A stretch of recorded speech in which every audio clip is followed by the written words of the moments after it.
ఒక్కసారి ఆలోచించండి. ఒక స్కాలర్ అన్నాడు కదా, క్రైస్తవులకి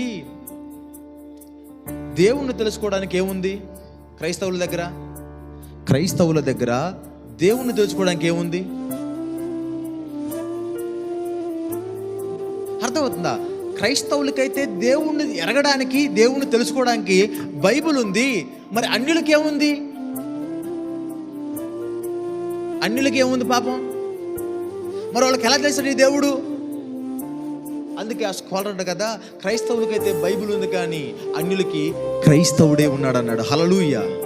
అంటే ఈ 66 పుస్తకాలను చదివి వాడు తన జీవితం ద్వారా ఈ బైబిల్ను చూపిస్తూ ఉంటాడు లోకానికి.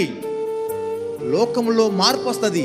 వాడిని చూసిన వాడు ఆశ్చర్యపడతాడు, వీడు ఎలాగలా బతకగలుగుతున్నాడు, ఇంత పరిశుద్ధంగా, ఇంత నీతిగా, ఇంత నిజాయితీగా ఎలాగో బతకగలుగుతున్నాడు, ఎందుకు లోకం సవాసం లేకుండా బతకగలుగుతున్నాడు అని లోకం ఆశ్చర్యపోయి అడగాల మనల్ని, నువ్వు ఎలా, ఇది నీకు ఎలా సాధ్యమవుతా ఉంది? నేను ఇలా పాపంలో కొట్టుమిట్లాడుతా ఉన్నాను, నేను ఇలా లోకంలో కొట్టుమిట్లాడుతా ఉన్నాను, ఇలా దుర్బాటులో కొట్టుమిట్లాడుతున్నాను, కానీ నువ్వు చూస్తే నీకు ఏమీ లేకపోతే సంతోషంగా ఉన్నావే.